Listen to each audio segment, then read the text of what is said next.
Hello and welcome. This is Dr. Suzanne, and today I would like to tell about the experience I had traveling yesterday. This week I was at a prayer meeting. If you follow Celebration TV, you may know that the man of God, Apostle Johnson Suleiman, was in Baltimore for a few days. And I took an opportunity to go because I love the atmosphere of the Holy Spirit. So on Thursday, it was the last day and there was a service. I got myself ready. That day was just interesting. And please forgive me if I go into details. This is not necessarily to show a certain lifestyle, but to give you the context of what was happening. Okay, so bear with me. So I woke up and I was in this hotel where I had valet parking, and I text the valet people and I tell them, okay, I'm going to be down in 30 minutes to make sure that the car would be ready as soon as I come downstairs. So I go ahead, get ready, get all my suitcases and go downstairs. I see the car, but I don't see the valet personnel. So I don't have access to the key. I would look at the car, I look at the time because I wanted to go to the church service. So finally the valet personnel comes and I'm like, what's going on? I texted you a long time ago. Why is the car not ready? He said, no, he had an emergency. After he brought my car, somebody else's car, he was going to get the car and the car wasn't starting. So all of a sudden, wherever they parked the car very far at a different parking lot, they had to call emergency. They had to do this. So it took him a long time. And he's very sorry, but they had to take care of that other client because it was an emergency. I'm like, Kai. He gives me the key. So I go in the car. I'm like, look, it's too late to make the service. I'm just going to follow on phone and make my way to the airport. So I already had a ticket, and that ticket was for first class, but it was late in the evening. It was around 7 p.m. and I was like, oh, I want to get home early because if I leave Baltimore at 7, I'm going to be home at 11 p.m. I don't want to do that. So let me change to an earlier flight, 3 p.m. I purchased, you pay the penalties when you change your ticket last minute. And I'm like, okay, no worries. I don't have anything to do in Baltimore. Let me drive to the airport because I have to return the car. I have to put the gas, all that. I get to the airport and it's still super early. I got there maybe at 10 o'clock and I get to the counter and I tell the lady, look, I'm here to check in for the 3 p.m. flight, but I would really want to find out if you have an earlier flight because I want to get home early. She looks, and she said, oh, there's a flight at 12 if you want to take that one, but you are not going to be in first class from Baltimore to Atlanta, but you're going to be in first class from Atlanta to Denver. I said, okay, no worries. My goal here, my intention is to get home early. So I still have time.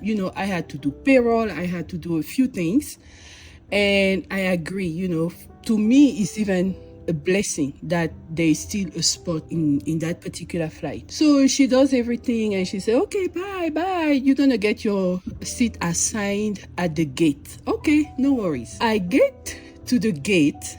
First of all, I see someone super dear to me, and I was so happy that I changed the flight.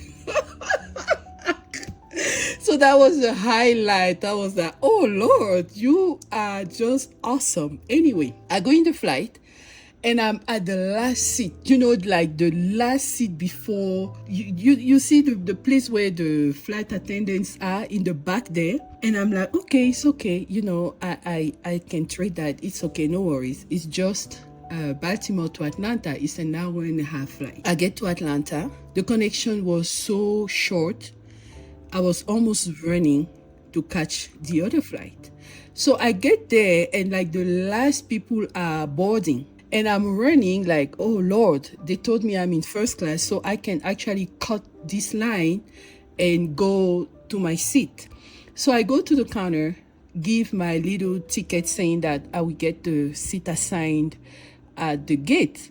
And he gives me a number I don't understand. I'm at the back of the plane. I'm like, Kai, this is a long flight, so I'm gonna be there restricted, no space for my I said, okay, I don't have time to argue. Let me just do it and move on. At least I'm going to get home early. So I go to the back, I sit down. The flight attendant, she was complimenting me on what I was wearing. I was like, oh, thank you, whatever.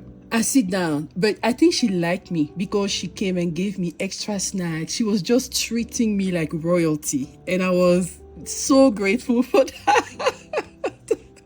So we get close to Denver and we begin to hear this announcement. Oh, there is a storm in Denver. We can't land. We have to turn. So we're going to just fly around for 15 minutes. Then he tells us, oh, this storm is not getting better. We're going to consider going to another city. We're going to go to Colorado Springs and refill the tank because the gas is getting low. And turbulence, like the plane was just shaking. I was like, Lord, I'm in this flight. Nothing will happen to it because I'm here with my Bible. My Bible is your word, your spirit. It means you are here with me. So I just moved on. I was watching a movie. Then we hear an announcement. The flight attendant says, please, we have a passenger in a critical medical condition. We're going to take him to the back of the flight. Please, everybody, go to your seat and have your seat belts and all that. So they're walking, and they're coming toward us because I'm at the row before last. So they bring him to that last row behind me. And as he's coming, I'm looking at him. He has panic on his face. He is just so weird, and something just rose inside of me, and I was like, what's going on here? So they put the guy behind me, and I hear him groaning. I immediately stood up and I said, let me help him. So they're like, no, you can't do that. I'm like, well, I'm a medical doctor, so I can't do that. They said, oh, okay, you go ahead and help him then. So the guy, he has cold sweats. He is throwing up. He is screaming. It is panic everywhere. So I hold him. I tell them, give me a bag of ice. And I hold his hand.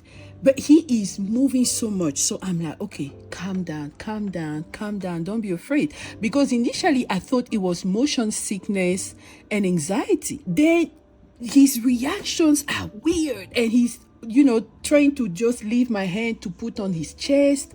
Then I ask him, what's happening? He says, my heart.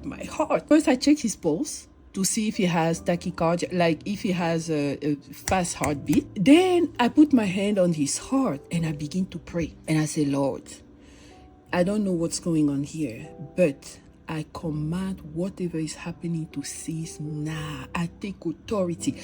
I pray, I speak first and then I begin to pray in tongue, quietly, because everybody's watching. They don't understand what's going on with the guy. Then he calms down and I can feel he's breathing calmly and normally. Then I begin to talk to him and I ask him, what's happening? Do you ever have this? He says, I've never had this in my life. I'm asking him, do you have panic attacks? He says, no. I'm asking, do you have motion sickness?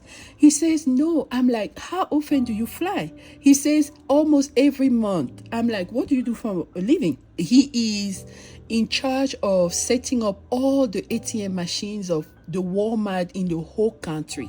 So he goes from state to state every month, and he has to do that, frequently. And he's been doing that for years. I'm like, what's going on here? So then I ask him, do you have asthma? He says, no, I don't have asthma. I ask him, do you smoke? He says, yes. I ask him, what do you smoke? He says, marijuana. I ask him, when was the last time you took marijuana? He says, this morning. I tell him, this is the last time you're taking marijuana. You need to quit that immediately. Then he tells me the heart. I ask him, what do you feel in your heart? He says, like a pressure. It's really bad. I ask him, do you have like shoulder pain, stomach ache, things like, to figure out if the pain is from anxiety or if it's actually a heart attack. And the symptoms he tells me, feeling his heart is squeezed, feeling that he's going to die, feeling a chest pressure. I'm like, Kai, this is a heart attack. So I put my hand on his chest and then I begin to bind the spirit of death. I begin to bind the spirit of addiction. I begin to cast out marijuana and I pray, because now I have an understanding of what is happening, because motion sickness was not really fitting the picture of what was happening. So I pray. I cover. The guy was, he was throwing up. He was having mucus coming from his nose. He was a mess. He took his clothes off. His pants was down.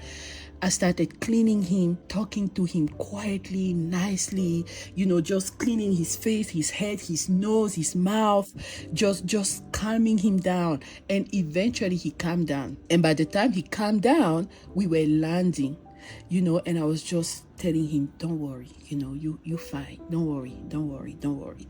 Eventually he calmed down, got back to his normal, but because I was suspecting hypoxemia, I didn't have anything to measure his vitals. We called the ambulance or whoever is at the airport who takes care of sick patients, and he was taken. And I told them, look, you need to get his vitals, you need to check his oxygen, he needs an EKG, just to make sure. And so he was telling me that he's coming to Denver and he's with one of his colleagues. So I was able to identify the colleague just so I know who he was with. We land in Colorado Springs, they fill up the tank, and then they tell us there is such a bad storm in Denver, we're gonna have to wait here in Colorado Springs for 3 hours. I'm like, Kai, I boarded in this flight to get home early. It doesn't even matter anymore. So while the guy left, and while we waiting and all that, the flight attendants come to me and they're like, oh, we just want to thank you for volunteering to help the patient. It really helped us because everybody was panicking in the flight. So we want to give you something, because they wanted to mail something at home. She probably looked up and discovered that I actually changed my flight and I was initially supposed to be in first class. Then when we were getting ready to return to Denver, she just upgraded me back to first class. And I was like, wow, Lord. So you brought me here at the back of the flight for an assignment. And I am so glad I responded, because I bet you this guy was having a heart attack. And if there wasn't any intervention spiritually, he would have probably died in that plane. So you have to be very aware of your environment. Never take anything lightly, because he could have had a heart attack and it would have been said that, oh, it was motion sickness, or it was this, it was that. But this was the plan of the enemy, to take him out. So I told him, never again touch marijuana. He said yes. When we landed in Denver, finally at like 11 p.m., I walked to his colleague and I was asking him, have you heard from your friend? He said, yeah. He's fine. He got cleared, and I'm going to drive back up to Colorado Springs to pick him up. And thank you so much. You see, a life saved. Oh Lord. So when your day is going weird, just begin to pray and ask God, Father, what is the assignment? What am I supposed to do here today? What is happening? And you just take any opportunity to pray for anyone around you if they need prayer. Okay? Thank you so much for listening. This was Dr. Suzanne, and I'll talk to you later. Bye.